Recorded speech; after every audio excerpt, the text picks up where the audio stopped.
Welcome to the Herald Democrat Sports Podcast. I'm the sports editor of the Herald Democrat, Jason Del Rosa, and you're listening to the latest edition of the Herald Democrat Sports Podcast. We are approaching the midpoint of the season.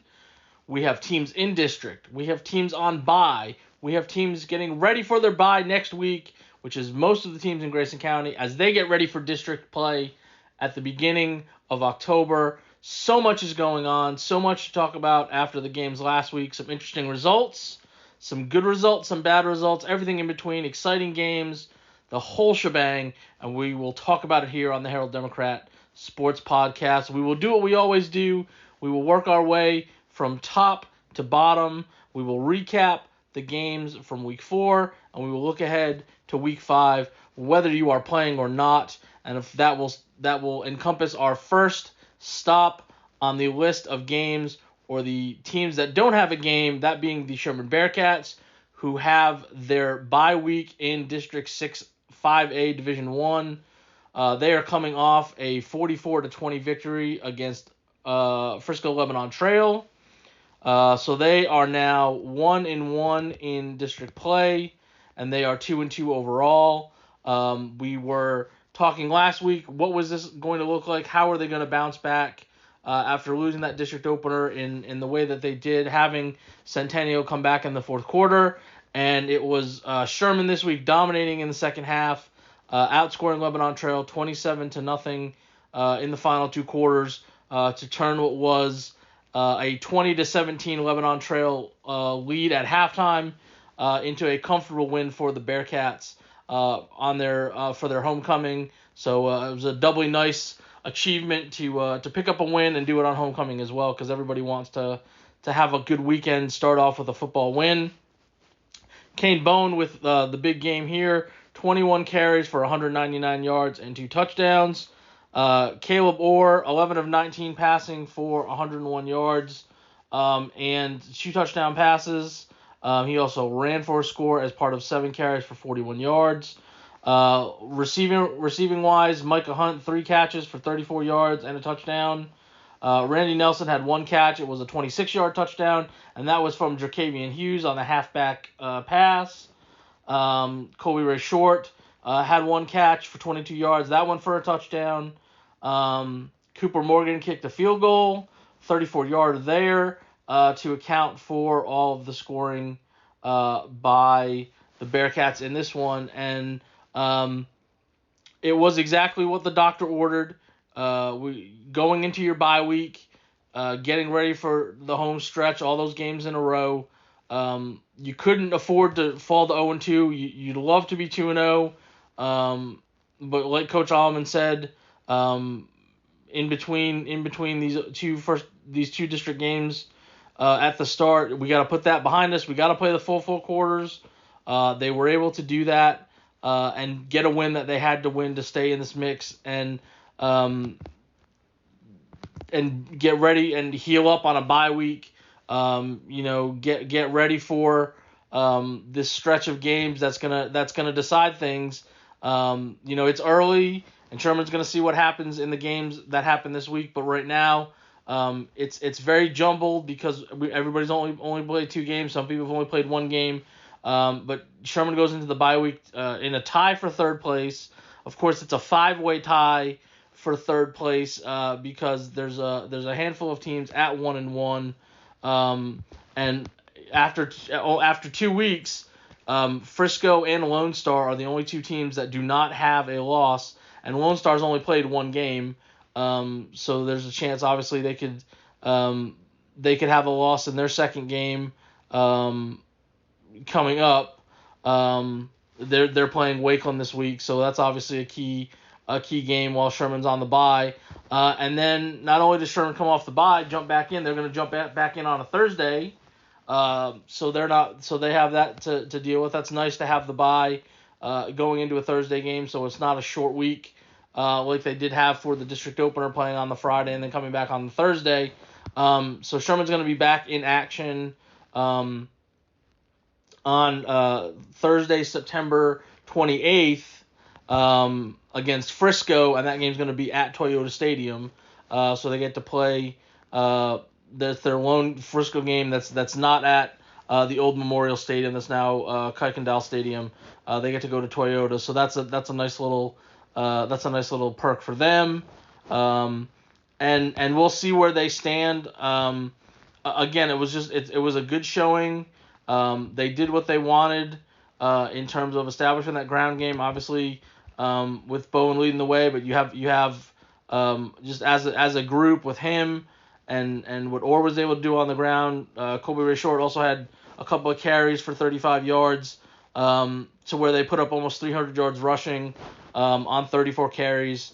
So you're talking about 8.5 yards a carry. You're going to win a lot of games when you do that. Limited the turnovers, only had one. They won the turnover battle. They got 2 turnovers in this one. Jays Drost had an interception on defense, and they really shut down Lebanon Trail after for the final 2.5 quarters. And especially in the second half, like we said, posting that shutout. Just it's exactly what you wanted to see. Unfortunately for Sherman, they've had a couple of instances where they've been put in this position where what are they going to do to respond? And this was another good one. Like I said, you don't want to go into the bye off a loss, sitting at 0-2, having to stew on that for a little bit. And I think this district. It's big, and a lot of people can stay in it with a lot of different results.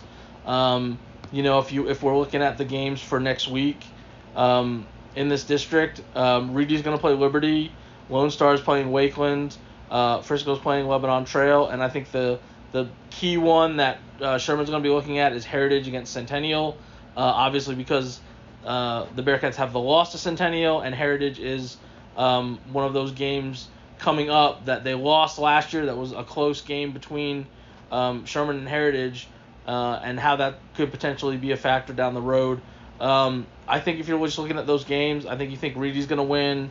Lone Star Wakeland, I think, is probably a toss-up, and Frisco should beat Lebanon Trail, and that obviously is maybe a score that you want to look at if you want to play the score comparison game, since that's who Sherman's going to play when they come out of the bye. So good, happy homecoming for Sherman to get that win.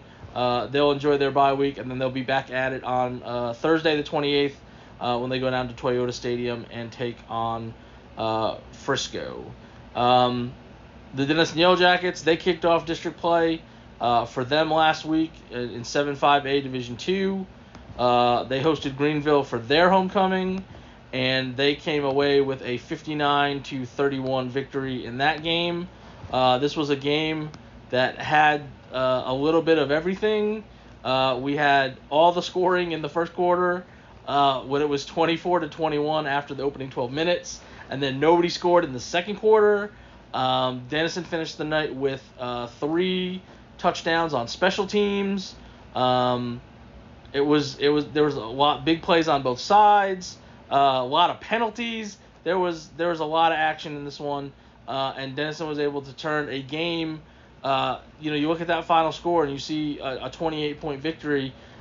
This game was tied at 24 with 3.5 minutes to go in the third quarter, and then Denison put up 5 touchdowns in essentially the last 15 minutes of this game, and did a really good job after Greenville hit them with some big plays in the first quarter. Both in the air and on the ground with a dual threat quarterback, to hold Greenville to just 10 points in the final 3 quarters, and to really find a way to figure out to stop what had turned into a track meet and looked like we were going to be here all night. They really figured it out and how to slow things down. Against some really good athletic talent by Greenville at the skill positions. They gave up some big plays, but they figured it out, and they were able to put up over 400 yards themselves. And like we said, they blocked 2 punts that got returned for touchdowns, both by Roman Henderson.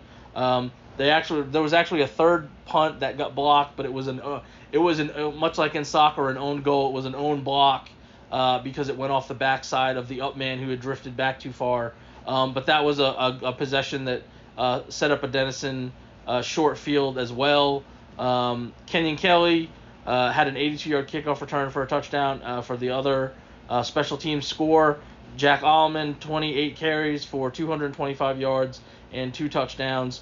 Grant Yerkes with 9 carries for 72 yards and 2 touchdowns. And the last touchdown was Darion Vaughn with a 16-yard touchdown catch from Axel Mitchell at the end, which gave a little bit more breathing room just because it was a 3-score game at that point, and there was still when Denison got the ball, there were still about 5 minutes left, 3 or 4 minutes, or maybe about 4.5 minutes left. And if something crazy happens, that can be a 21-point game, could be a 7-point game real quick with some onside kicks, and that fashioned the final score there. And I'd be remiss if I didn't mention that Matt Rangel also kicked a 22-yard field goal as part of that early barrage in the first quarter, where we saw 45 points scored in 12 minutes. And again, we talk about getting off to good starts in district play. This was a game Denison won last year. It was a lot closer last year. It came down to Greenville on the final drive. If they would have gone down and scored, they had a chance to win. This obviously a little bit more breathing room. And we've talked about the path that you need to take if you're going to make the playoffs. So Denison's at 3-1 and 1 overall and 1-0 in district. It's the exact same. They've done exactly what they did last year. They've beaten the 3 people in the first month that they beat last year, and they lost to the team that they lost to last year in Frisco Reedy. And now we hit this stretch that was the difference last year as they go to face Lovejoy on the road. Lovejoy is also 3-1, 1-0. They opened district last week 34-20 with a win over Terrell. Denison has never beaten Lovejoy. Lovejoy is 9-0 in the series. It's been a mixed bag. There's been some overtime. There's been close games. There's been blowouts. Last year was one of those. Lovejoy won 51-7.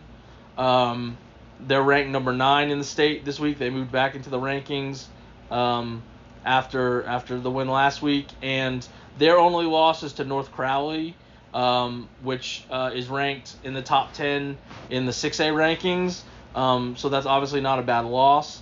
But obviously this is the stretch that Denison has to navigate if they're going to get in.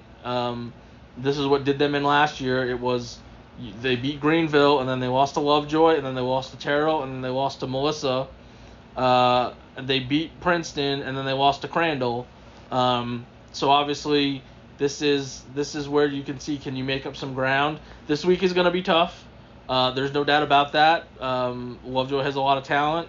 A lot of it's some of the same talent from last year. One thing to watch in this game or maybe not watch in this game, is Parker Livingston, who is Lovejoy's top receiver. He got hurt in week 2 against Argyle, and he has not played since. He's been in a boot. It was a foot injury or an ankle injury, something like that. I don't know. I think it's probably week to week at this point. So he could play this week. He might not play this week. Everybody has the bye in this district next week. That's something that they agreed to last year, is that they would play. Everybody would play 5 games. You'd play your 3 non-district games and your 2 district games, and then play the last 5 like the old schedules used to be, like when there were just 6-team districts and you would play your 5 non-district games and have a bye and then play the last 5. This district agreed to put everybody on the same week with the bye and have it in after game 5 and not in between non-district and district, because that was so early that everybody would be playing 7 games in a row, and that would, who wants to do that? Nobody really needs a bye after playing 3 games. And so I could see them saying, well, if we hold him out until after the break and have him ready for the first week of October, that would give him like a month to recover. And I'm just speculating here.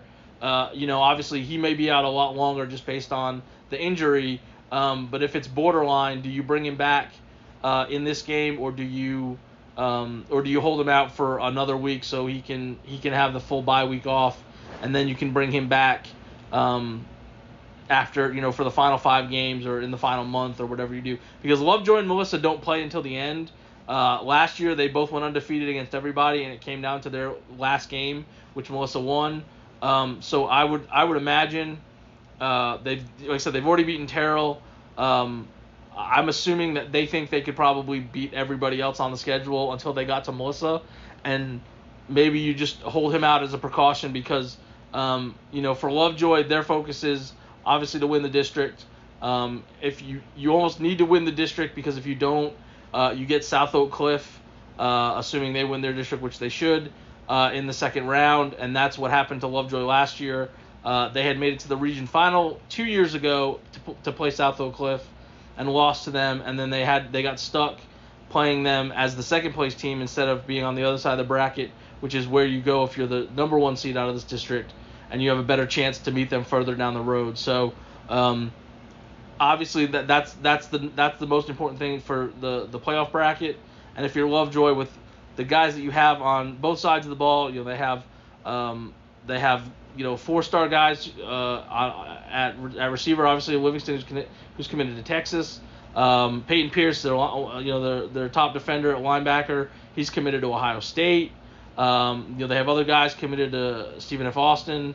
They've got multiple guys who are not committed yet, but are 3-star and 4-star talents. They have a quarterback who is a 2.5-year starter because he started as a sophomore and split time last year and is now back to being the starter again in Alexander Franklin. So they've got a lot of talent. It's going to be a tough road to hoe. But I will point out, Denison went to Melissa last year in a game that a lot of people didn't give them a whole lot of hope to win, and they ended up losing by 10. And I think, I don't think Lovejoy would take Denison lightly. You never know.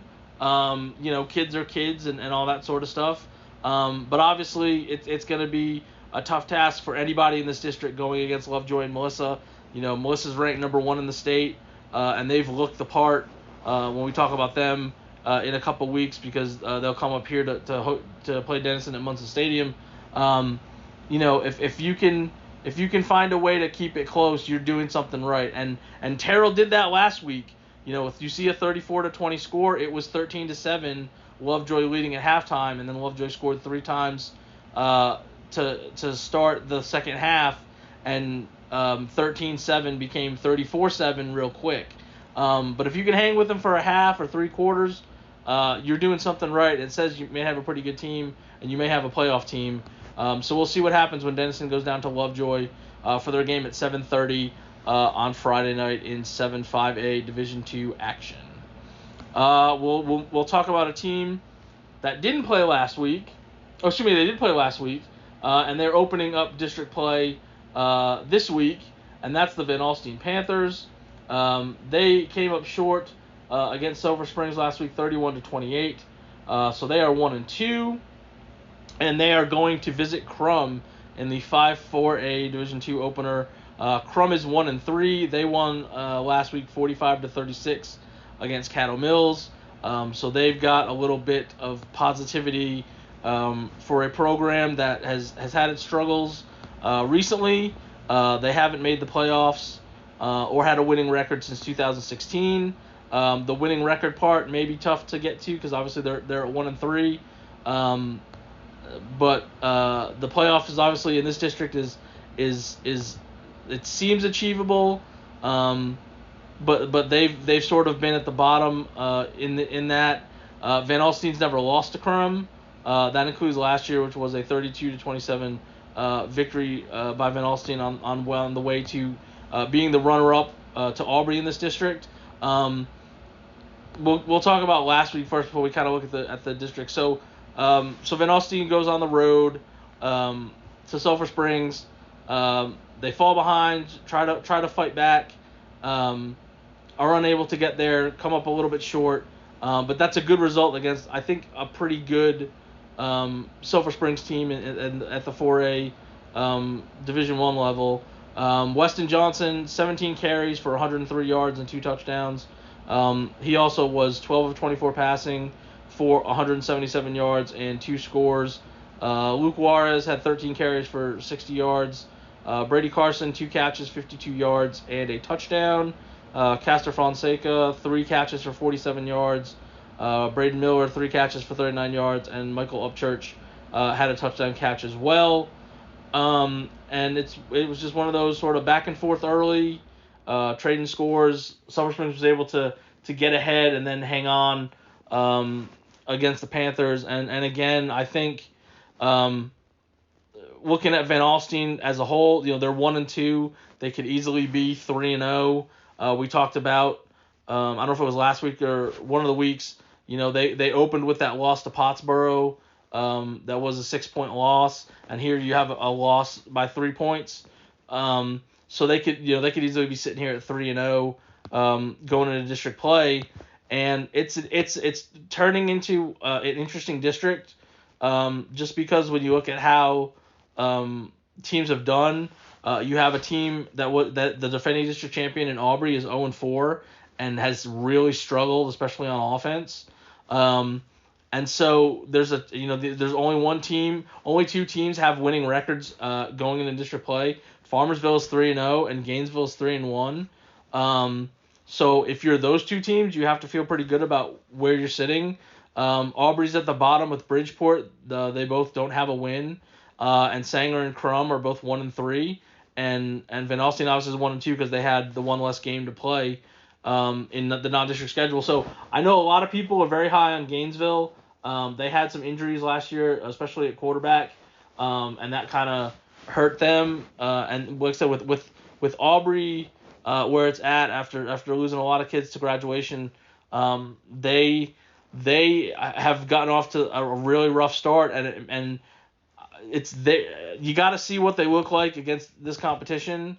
And so that might be the biggest thing. Farmersville opens with the bye, so that's obviously intriguing, because obviously they're the only undefeated team, so you would have liked to have seen them against somebody. But Gainesville's going to play Sanger, and Bridgeport's going to play Aubrey, so one of them is going to get their first win of the season. But I think, if you're Van Alstyne, you're probably looking at, can we do at minimum what we did last year, which was beat everybody except for Aubrey.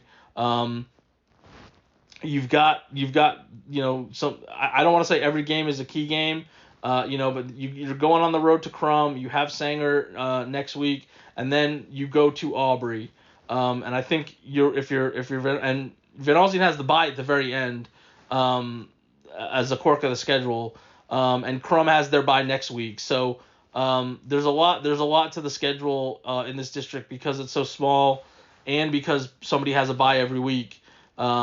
So I think that if you're Van Alstyne and you can get off to that 2-0 start and then go into Aubrey and see what Aubrey's all about, I think that might tell you a lot about where you might be, because if Gainesville is the favorite, looking way ahead, like we said, Van Alstyne ends with a bye, so their last game is against Gainesville, the last weekend in October. So if you can find a way to be in the mix for that top spot, that could be, you might be able to have everything locked up for you going into that last game, depending on how things shake out before them. So like I said, I think that, at worst, I think you're thinking playoff spot if you're Van Alstyne, and if Aubrey is as down as they potentially may look, that obviously can change once you get into this district. Then you know what you have to do. You beat everybody in this district last year. And you can compete with everybody for the most part. So make that happen with a trip to Crum coming up to start 5-4A Division II play on Friday night. Moving down to the 3A level, we'll talk about the team that's not playing this week because it's easier just to get them out of the way. And that's the Pottsboro Cardinals. Their district, 5-3A Division I, kicks off this week. But they are not playing because the luck of the draw in this district is they start with the bye. So this is a district where you have Pottsboro sitting at 4-0 along with Winsboro and Commerce. Mount Vernon is 3-1, Bonham's 1-3, and Mineola and Rains are 0-4. I think looking at those top 4 teams in no particular order, Pottsboro, Winsboro, Commerce, and Mount Vernon, those are probably your playoff teams. I don't think Bonham and Rains are ready to make that jump up, and Mineola lost a ton of people from last year that made them a perennial playoff team. I don't know if they would be part of a dark horse out of the teams that, like we said, you've got 3 teams that are 4-0, cruising right along, scoring a ton of points, not giving up a lot of points, and then Mount Vernon is sitting at 3-1. So Pottsboro gets to sit at home after their win last week, 28-7 against Munster. Again, it was the Major McBride show because so far this whole season has basically been the Major McBride show. He has 30 carries for 256 yards, scores all 4 touchdowns. Munster really did nothing offensively, barely didn't get to 150 yards of offense. The touchdown that they scored was a fumble return as Pottsboro was driving, in deep, sort of semi-deep red zone-ish in Munster territory, and they brought that back in the first quarter. That was actually the first score of the game, and then they did nothing the rest of the game. And Pottsboro was able to build up the 28-7 lead, and they were really never really tested after taking a 21-7 lead at halftime. The concern in this one, and maybe the bye's coming at the right time depending on how things work. Quarterback Caden Humphrey was only 1 of 2 passing and only had 1 carry, and then Pottsboro had to go to Kyle Trulock. They used Carson Busher with significant carries. He had 10 carries for 51 yards. He had not seen a whole lot of time on offense. Cameron Saunders had the 1 catch from Humphrey. It was a 50-yarder. But that's obviously the key to watch once Pottsboro gets back to action, whether it's a change at quarterback because of an injury or did the bye come exactly at the right time for Pottsboro to heal up, maybe not just him but some other guys, where you can if you would have played this week, maybe you lose a game that because guys are out. So that's going to be obviously the big key to watch when we talk about Pottsboro coming off the bye next week. And they play Mineola, which, like I said, Mineola's off to a bad start. They're 0-4. Like we said, graduation hit them hard. And they're going to go out to Mineola next Friday night. Mineola's going to start with Mount Vernon. Winsboro plays Rains, and Bonham plays Commerce. So I don't think we're going to know a whole lot about any more than we know right now. I think Mount Vernon, Winsboro, and Commerce are all going to start 1-0, which I think was the expectation. Next week will be interesting with obviously, like I said, obviously to see where Pottsboro's at. But Commerce plays a Winsboro, so that's the first domino that could fall in this district. So if you're Pottsboro, that's probably your biggest concern. That and obviously you've been riding your stud running back, for the first month, and because he's going to be able to handle the final 6 games here. You are the defending district champ. They've always been in the mix in this district, whether it's winning it outright or sharing it or having it come down to the last game and and maybe ending up second because the winner gets first place and the loser gets second. But that's obviously something to watch with Pottsboro. But again, they've had a really good start. There hasn't been a whole lot to complain about. If you want to say they've relied too much on one guy, that's fine. But they're getting the job done, and hopefully that they're going to continue that in district when they get back off the bye this week. So Pottsboro is another one of those teams joining Sherman on a bye this week. But district play does also open for the Whitesboro Bearcats in District 4-3A Division 1. It is a battle of Bearcats as they travel to Pilot Point. Whitesboro is 1-3 after they lost 62-21 against Sulphur, Oklahoma. And Pilot Point is 0-3 after they lost 55-14 against Bells. If you would like to play the comparison game, Whitesboro also lost to Bells, but that was an 11-point loss and not a 41-point loss. So if you would like to play that game, feel free. So Whitesboro's coming off this loss to Sulphur. It was 20-8 after the first quarter. It was 48-8 at halftime. Max Parker did have 13 carries, 72 yards, and 2 touchdowns. Brett Donaldson, 6 catches for 56 yards. Braden Bomar, 5 catches for 55 yards, and he had a touchdown as well. Clay Hermes, 15 of 23 passing for 129 yards with the touchdown and an interception. I have no idea what happened in this game in terms of how it got so out of control. Whitesboro did have 3 turnovers. I would assume that would contribute to that score. Sulphur came in at 0-2 and hadn't really shown that this was a game that would be by this margin. And so it's going to be interesting to see how Whitesboro handles the fact that they're off to this 1-3 start. Obviously, the last couple of years they've had winning records going into district play. They've been in the mix for district titles, and you're also facing a team that is really struggling. Pilot Point has given up at least 48 points in every game. So maybe this is the thing that kind of gets Whitesboro going in the right direction. Again, we've talked about this district. It could be really top heavy. It kind of has in the past. Obviously, you have Brock, and we'll talk about them in a minute because of them playing Gunner. But Brock is 1-3. They were 0-4 at this point last year, and then they went all the way to the state championship game, beating Whitesboro again in the state quarterfinals. Paradise is 4-0. They're the only team in this district that has a winning record. They are ranked in the top 10. They brought back a lot of people from last year, a team that Whitesboro beat in the playoffs on the way to getting to the region final again. I don't want to say you don't want to say they're the favorite just because it's Brock's district to lose until Brock loses it.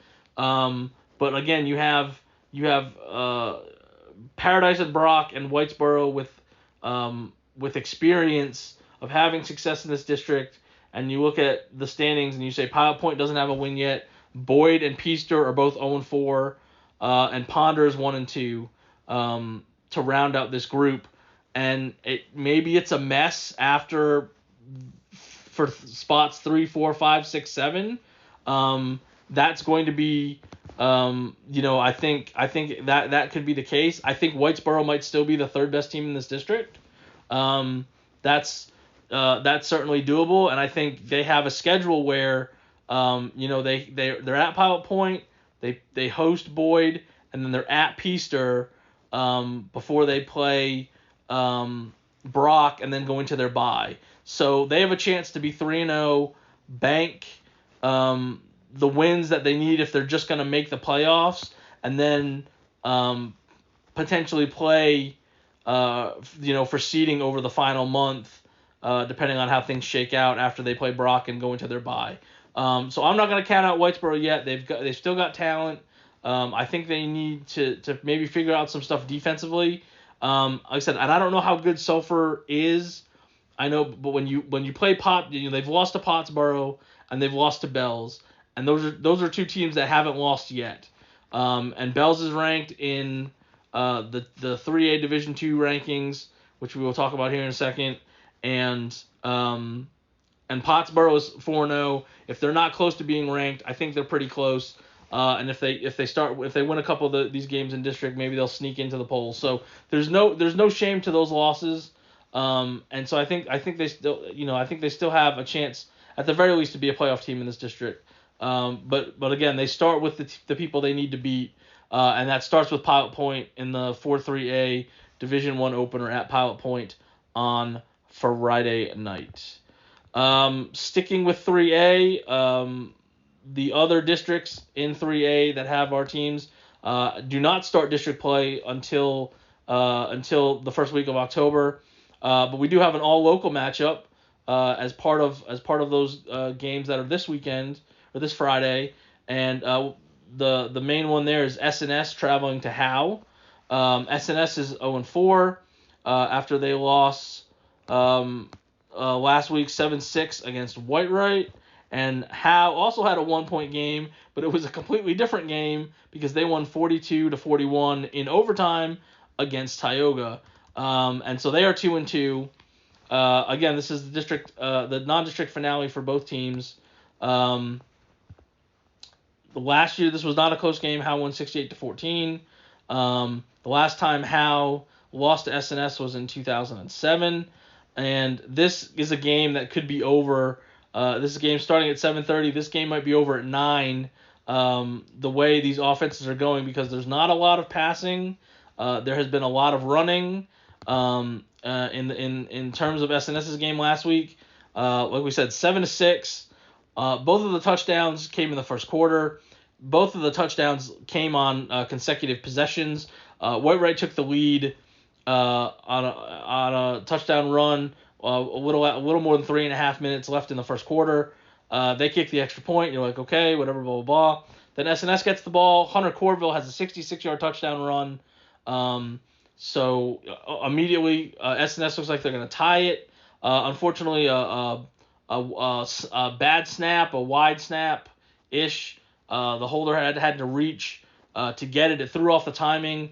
They tried to turn it into a 2-point conversion pass. A fire drill type play, and they weren't able to do that. So it's 7-6. But you're thinking, hey, we got 3 quarters left to go, and nothing happened in 3 quarters except for a whole lot of defense. So if you were looking for an exciting homecoming, or if you were looking for an exciting home game for Whitewright, you got excitement in that it was a 1-point win, but there was not a lot to speak on offense. And like we said, SNS has done a lot of its stuff on the ground. Last week there was only 10 yards passing, 1 completion. They've kind of focused on keeping the ball on the ground. Corville had 8 carries for 85 yards in the touchdown. Not a whole lot doing in this game offensively for SNS. It's a good sign for them defensively. Obviously, they've had some games where they have not done well in that department. So if that has to be a good sign to hold somebody to 7 points and get in the first quarter and then pitch a shutout the rest of the way. And they're going up against a team that I don't think is exactly like them in terms of style. But Howe wants to keep the ball on the ground as well. They ran the ball 60 times last week in that win against Tioga.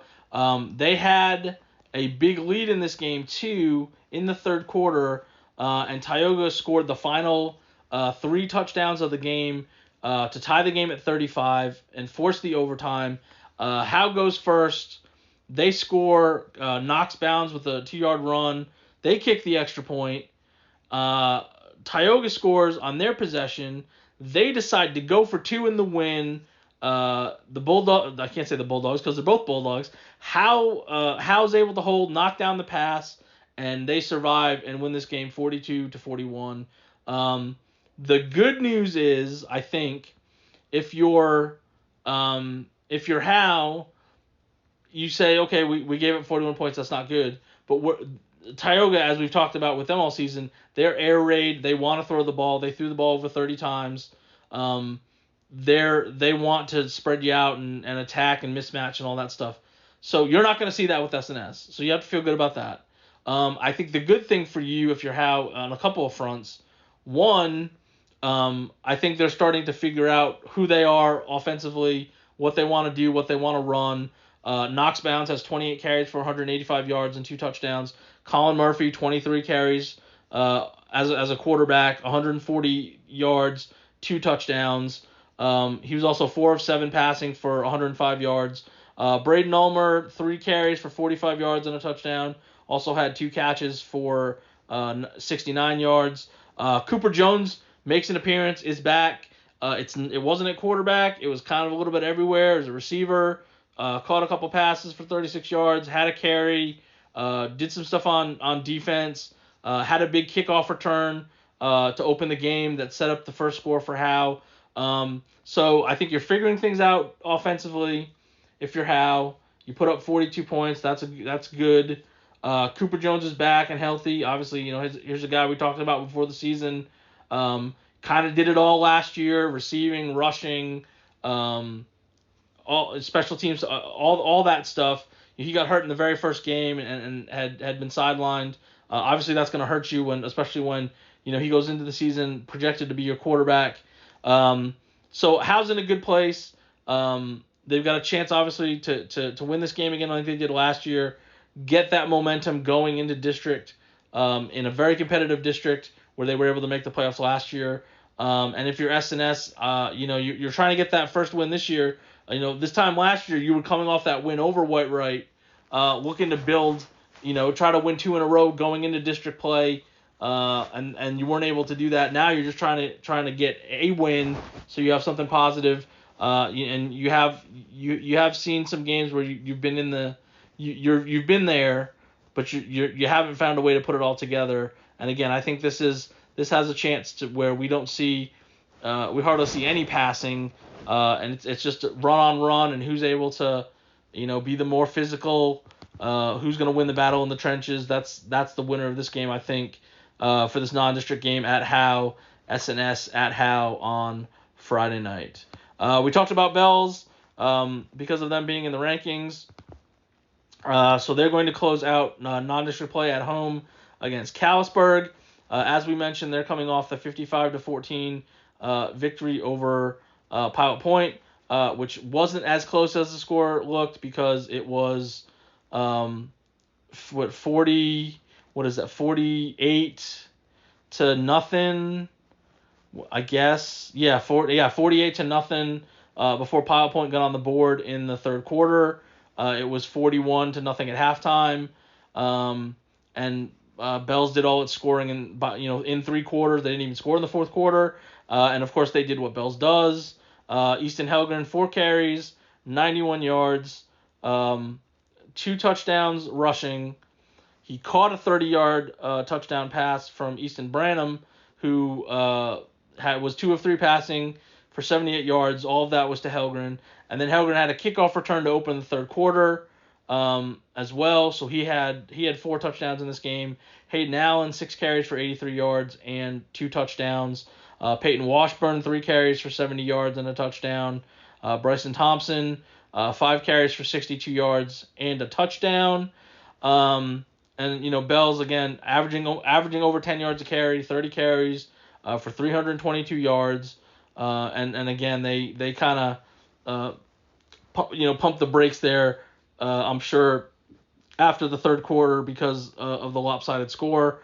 They held Pilot Point to barely 200 yards, only 9 first downs. Obviously, like we said, they scored in the fourth quarter and late in the third as well. And so Bells, like we said, they're ranked 9th in the state this week. They jumped into the rankings, back into the rankings, sitting here at 3-0, taking on a Callisburg team that's 3-1. They're coming off a 56-21 win over Bonham. And Callisburg's only loss is to Pottsboro in overtime. So obviously Callisburg is this close to being 4-0 on the season. Again, they're a playoff team. They've been in the mix, for a couple years now since Coach Gill's gone over there from Whitesboro. And this game was not close last year. It was 42-13. I'm interested to see what it looks like. From what I've seen of Callisburg so far, there's more passing than running. What you're going to get with Bells. You're going to get slot T. If they do throw it like the 3 times, that's a lot based on what they've done so far this year. And in Coach West's time there, it seems to me like Callisburg is throwing a little bit more, and I don't know if that's just based on weapons or just kind of shaking things up scheme wise. So that might be something to watch for. But obviously you have two teams that are going to be playoff contenders, feel they can compete for district titles. Bells is trying to get Gunner out of the top spot. Calsburg is trying to get Holiday out of the top spot out there in 6-3A, which is where SNS resides. And so I think this is another good matchup. For two teams to play each other to get ready for their respective district plays in 2 weeks. So Bells is going to be hosting Calsburg on Friday night. Also in 3A, our last team to talk about there, certainly not least, is the Gunner Tigers. They are closing out district play by playing Gladewater. They are 4-0. Gladewater is 0-4. And Gunner is coming off a 35-12 win over Brock, while Gladewater lost 51-7 against Malakoff. So Gunner last week, we talked about it. All eyes in the state on this matchup. Brock coming to town. They were number 3 in the Division 1 3A rankings. Gunner was number 2 in the Division 2 rankings. They moved up to number 1 this week, so you can tell how impressive the people who do the rankings thought this looked. And this was a game that was not close. Last year's game we talked about, defensive slugfest, very little in the way of offense. Special teams played a big factor. Defense played a big factor. It was a close game the whole way. This year, Gunner's up 35-6 at halftime, and they basically hold serve on that the rest of the way. Brock doesn't score again until the fourth quarter when they get their other 6 points. The big second quarter for Gunner. They score 4 times in the second quarter. Leading the way again, of course, Walker Overman, 13 carries for 149 yards and 2 touchdowns. He was also 5 of 11 passing for 51 yards and a touchdown. His touchdown went to Cole Harpole. Preston Tarpley had a 39-yard touchdown pass to Jace Martin. Martin finished with 2 catches for 48 yards. Harpole had the 1 catch for 20 yards. And that was kind of surprising for Gunner because of the way that they did it based on what they have been doing. We've talked about Gunner's thrown a lot more. They've been a lot more interested in throwing the ball, and so I was kind of surprised at them kind of playing it closer to the vest early on. And then maybe once obviously you get up by that, you just probably want to run the ball. But obviously this was not like last year for sure. And I think people want to say this is the best Gunner team that has come through this group. And this is maybe some of that evidence to support that. I don't know if we want to go there yet. I think it's hard to be the best team if you don't win the whole thing. Although I might be guilty of that because I've looked at some of the Gunner teams and said I think some of their best teams may not have won the championship. But obviously we've got a long season to go. But they've looked very impressive so far, which they usually do. They've got 3 blowouts. Essentially 4 blowouts. The game against Walnut Grove turned into a blowout. It was close at halftime. The other 3 games have not been close at all at halftime, and this being the latest one. I don't think this week is going to be much of the same. And the big thing for Gunner is going to be injury issues. They had some guys get hurt. This last week, this was a physical game. There was a lot of penalties. There were a lot of I don't want to say dirty play, but obviously both teams know what it means to go against each other and what that means for, like we said, for bragging rights and saying we're better than you and that sort of thing. And so it was a very physical game, and I think Gunner's going to come out of this having to make some changes because some guys are going to be out for extended periods of time. That's one of those things you kind of have to wait and see. But again, like we talked about with, with Lovejoy and that situation, if you're Gunner and you're going into this district, you open with Bells, and then after that, I think you can handle pretty much everybody else.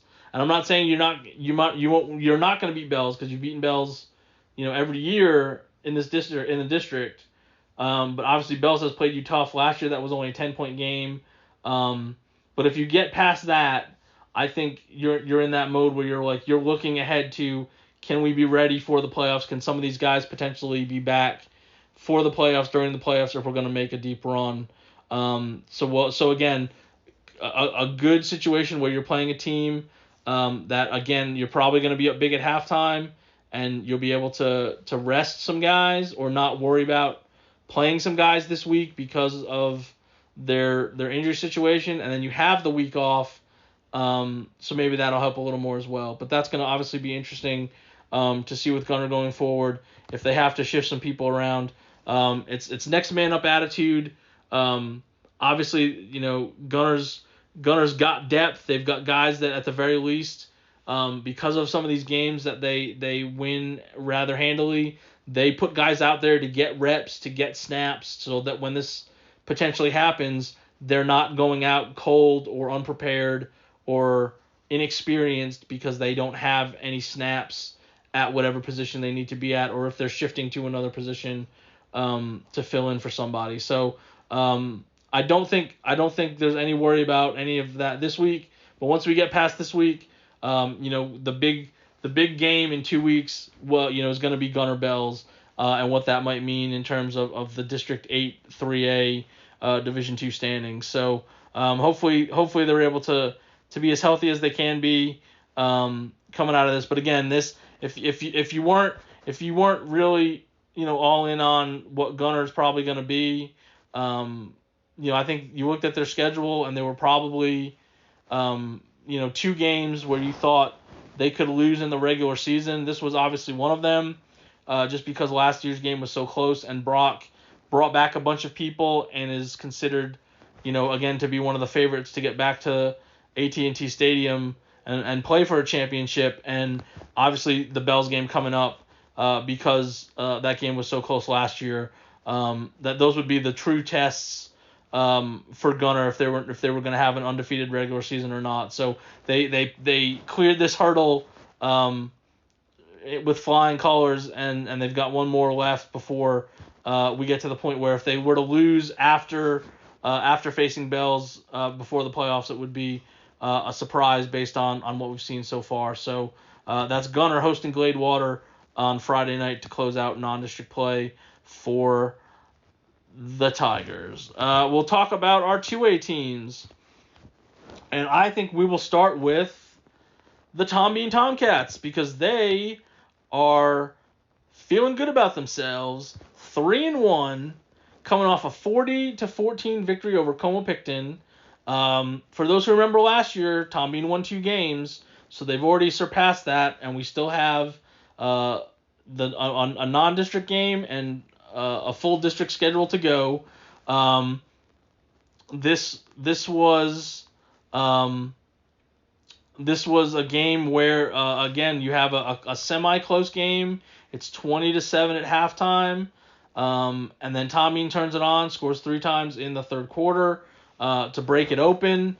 Bobby Rogers with the big game for Tom Bean. He ran 12 times for 95 yards and 3 touchdowns, and he was also 17 of 25 passing for 206 yards and 3 touchdowns as well. Garrett Kelly, 5 catches for 88 yards. Braylon Barrett, 4 catches, 66 yards and 2 touchdowns.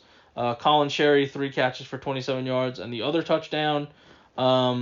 Really good balance from Tom Bean in this one. 27 runs, 26 passes.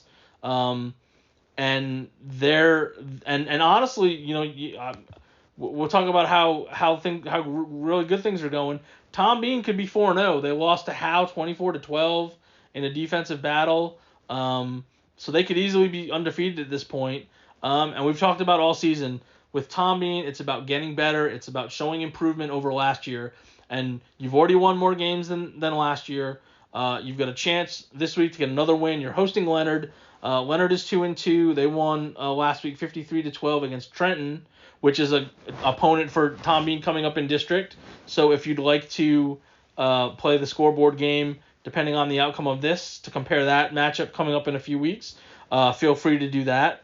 But again, it's all about getting better. This was a game last year. Leonard won 45-0.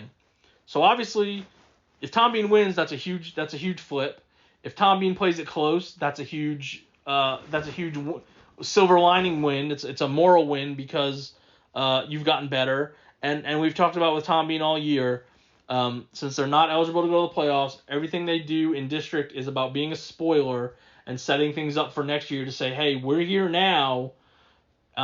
We can't get in because of the UIL punishment, but when we can get in next year, if realignment puts us together, we're going to be a problem. And you're off to a 3-1 start. You get a chance to make it 4-1. And then who knows what you're going to look like in when you get to district play. But they're playing well, and the games that they've won haven't been close. This is not, oh, hey, they've got 3 wins, but they've barely won all of them. The games that they're winning, like I said, 40-14. They beat Cumbie pretty handily. They were up big on Chico. So I just think that you've got a lot of confidence over there, and I think if you can win this game, going into district, you're gonna really catch some eyes of people, because they don't want to be the team that loses to you in this district. And if you're Tom Bean, you're gonna feel like if we can go 4-1 in non-district, we can really do something in this district because we're so much better than we were last year when we didn't win a district game. It's already the best. It's already the best season in 4 years. How many more are on the table? I don't know, but we can talk about there could be more than a couple on the table just based off of what they've been doing, and the way they've been getting better throughout the season. So, gonna be interesting. I think this has a chance to maybe be a shootout. Leonard's on a 2-game winning streak. They've scored at least 55 points in both games. They scored in the 50s both games. So going to be interesting to see what this looks like and how things shake out as Tom Bean hosts Leonard to close out non-district play on Friday night. We talked about White Red a little earlier, so we'll revisit them right now. They're having a Tiger tussle at Tiger Stadium, their Tiger Stadium, when they host Blue Ridge on Friday. So White Red is 2-2 after that 7-6 win over SNS. Blue Ridge is 1-3. They lost last week 48-33 against Wolf City. Just to quickly rehash, obviously White Red, great defensive effort. Hold the team to 6 points. That was a good bounce back from the last couple weeks where they had lost pretty handily by shutout. And the games were lopsided, particularly the most recent one against Honeygrove. But they come out and win this one. Kenneth York, 21 carries, 106 yards. Colt Yancey, 11 carries for 35 yards. He had the touchdown run, like we mentioned, to give White Red the lead and what turned out to be the deciding points on the Tyler Ball extra point. If you're White Red at this point, I think you want to see some better offense. The downside of the last 3 games is you've scored 1 touchdown in 3 games. And you've only scored 33 points, 32 points on the season. You win your first game in overtime, scoring 26 points. You get shut out back-to-back weeks, and now you score 7 points. Obviously, it's a new system. We've talked about that. And, new coaching staff, new system, trying to find the right pieces. But I think if you're going into your bye week, you want to get a little bit going, to get that confidence, continue to fine-tune stuff on the bye week and go into a district where you made the playoffs last year and you're planning on doing that again. And I think Blue Ridge might be a team to be able to do that against.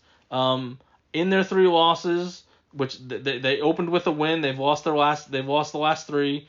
They've given up 33 points in each of those games. So this is a chance for White Red to get back in a good place offensively.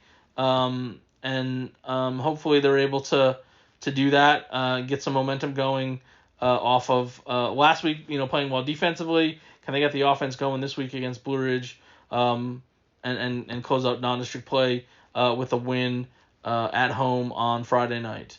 The other 2A team, there's 2 of them. We have Collinsville and Tioga, and we'll talk about Collinsville because Tioga may not have a game as of this taping. But so Collinsville is the 2A team that is going to open their district, 8-2A Division II. They're hosting Lindsay at 7 o'clock on Friday. Collinsville's 3-1 after losing last week 42-35 against Cooper. Lindsay won 56-32 against Valley View. So they're coming in at 2-2. This was a game last year. Collinsville won 26-0. Collinsville is the defending district champ. They are on the same path as last year. They were 3-1 at this point last year. They lost to Cooper by a larger margin last year than they did this year. So that's a good sign. Obviously, I think everybody knew, regardless of what Collinsville did in non-district play, they were going to be the team to beat in this district, and obviously I don't think that has changed. In the game last week, for Collinsville, Parker Wells, 13 carries, 72 yards, and 3 touchdowns. Logan Jenkins, 38 of 66 passing for 377 yards and a touchdown. He also ran for a touchdown. And then receiving-wise, Landon Carpenter, 10 catches for 99 yards. Rylan Newman, 8 catches for 83 yards. Landon Carpenter also had the touchdown catch. Colin Barnes, 8 catches for 76 yards. Cash Morgan, 4 catches for 62 yards. Wells also had 4 catches for 39 yards.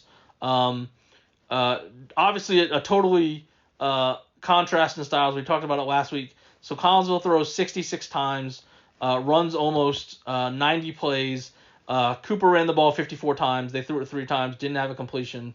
But they had 452 yards on the ground and 0 passing.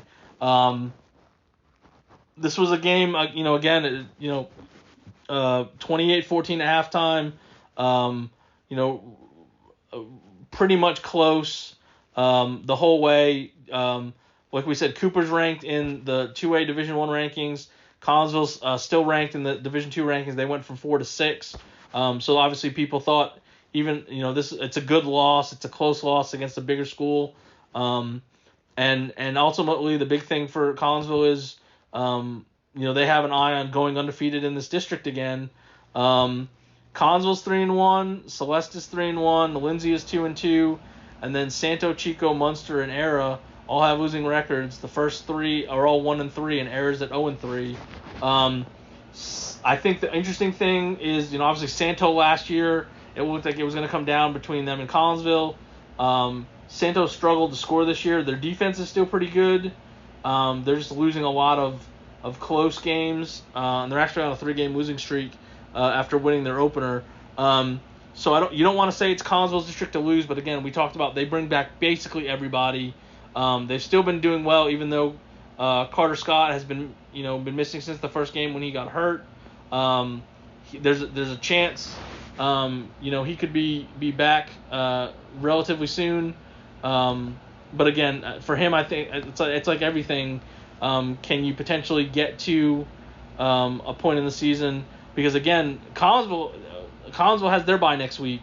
If you can get through this and then you get one more week before you get into a stretch that you're going to come out of your bye and face Celeste, that could be an early indicator. If that's going to be an early showdown for potentially the top spot. But going to be interesting to see how Collinsville bounces back. But I think everybody kind of is looking at they're going to get everybody's best shot in this district because they are the favorite. They've been the favorite since last year ended. And so that's where we stand as Collinsville hosts Lindsay to open 8-2A Division II play at 7 o'clock on Friday night. And I mentioned Tioga. So here's the situation with Tioga. And as of this taping, Tioga does not have a game on Friday night. They were supposed to play Detroit. They were going to go to Detroit. And then Tioga announced Detroit canceled all the games across the board this week. Junior high level, JV, varsity. So Tioga is looking for an opponent. Unfortunately, as of this taping, that had not happened yet. So I don't have that information. I don't know if they're going to find anybody. I'm sure they're going to do their best to find somebody that makes sense. And hopefully they can find somebody. And like we mentioned with Tioga, they played that game, that overtime game against Howe. Put up the points. The negative for them in that game, obviously, they got behind really big, had to come back. They did, which was great. They did, they had to score and get a 2-point conversion. Then they had to score and get a 2-point conversion. They had to hold on once they tied it, because obviously Howe had a chance to go and win it again. And then obviously they make the decision in the overtime to go for the 2-point conversion to win. They're unable to get it and they lose. But they did put up 41 points. They did have over 450 yards of offense. Jonathan Hernandez ran 7 times for 107 yards and 3 touchdowns. Austin Norwood had an 84-yard reverse for a touchdown. Hayden Hilliard, 14 of 32 passing for 227 yards. He had, as I scroll back down to that box score, he had 2 touchdown passes. Caden Maldonado, 10 catches, 188 yards and a touchdown. Slade Babbitt, 2 catches for 28 yards and a touchdown. The interesting thing with this game for Tioga, from my perspective, is they are, I think, starting to figure out how to make it work, sprinkling in the run game. And you've heard me talk about for the first month, I throw out the numbers for Tioga. Like the very first game I saw them against Collinsville, it was like 85-90% pass. They didn't really get a whole lot out of the run game. They had some big runs in this game. If they can mix that in to where people have to worry about it and not just sit back and play the pass, that's going to make them super dangerous. Again, hopefully they can find somebody to play, because they have a bye next week. So maybe, I don't know. I haven't talked to Coach Birdwell about it. I don't know if they don't find somebody this week, could they find somebody next week instead, just to get in a game, because I that they don't want to go 2 weeks in a row without playing anybody and then jump into a district where they're the defending district champ and everybody's gonna, and they beat everybody last year. Everybody's gonna give them their best shot to knock them off the top spot. And so I hopefully they can find somebody as a replacement, have their normal bye like they have next week.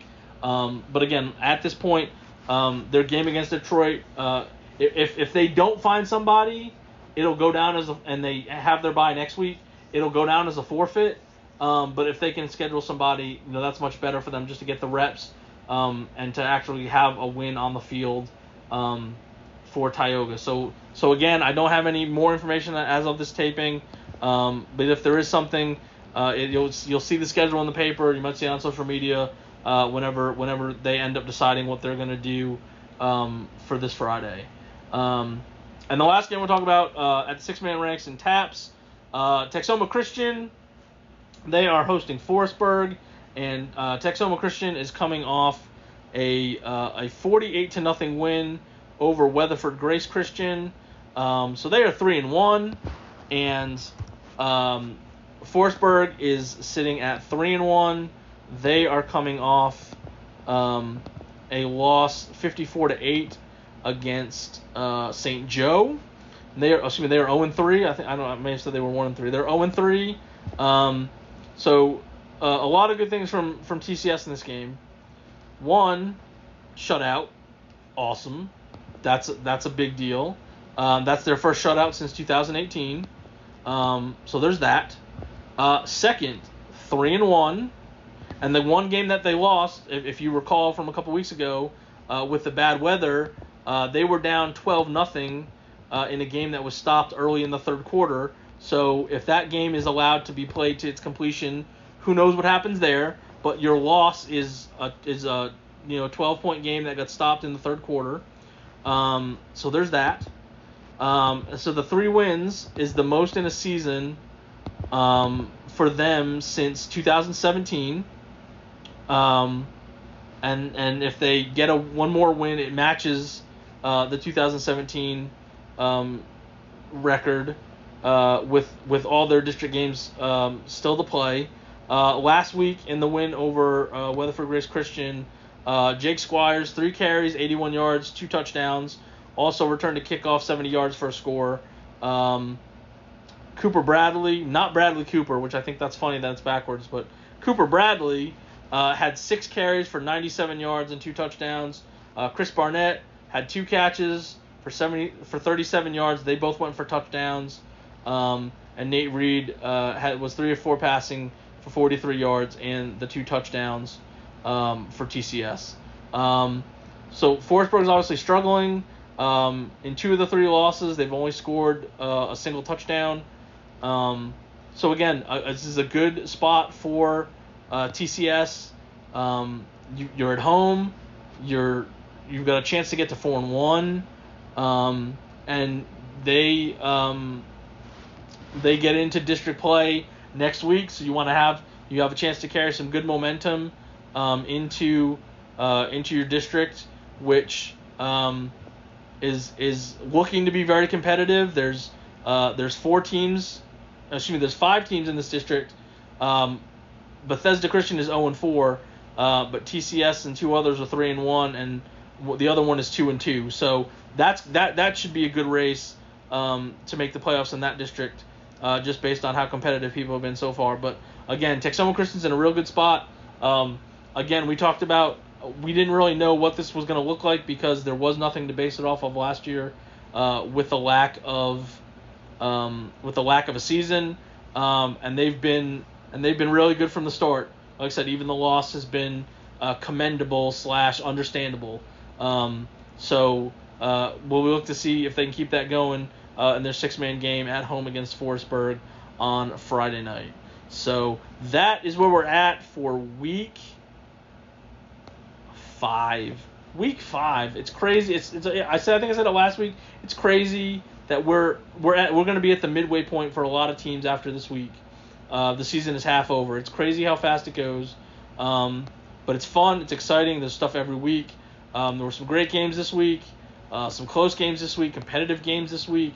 And after next week, everybody will be in district in full swing, which is when it gets real fun, because that's when they really count and we start looking at playoffs and all that sort of jazz. So again, thanks for tuning into the podcast. Enjoy the game, whichever one you go to this week. If your team doesn't have a game and you want to go check out some other games, there's some pretty good ones to go check out in the area. Follow me on Twitter at Jason De La Rosa is the Twitter handle for updates, scores, all that fun stuff. Our social media on Facebook, you can see stuff at the Herald Democrat Facebook page. If you just want the high school stuff, All-Texomaland page. You can find all the stories that we put on our website, heralddemocrat.com. You can go there, or I post everything as it's done and ready to go, either on Friday night or on Saturday. If you're looking to follow football, if you want to see the updated standings, all that sort of stuff. And feel free to subscribe. If you want to subscribe to the Herald Democrat, feel free. I like getting paid. Supports me in the work I do and the work my fellow journalists do in getting to do this on a weekly basis. So subscribe if you feel like it. It would help. It always helps. But again, enjoy your games. Thanks for tuning in, and we will talk to you next week on the Herald Democrat Sports Podcast.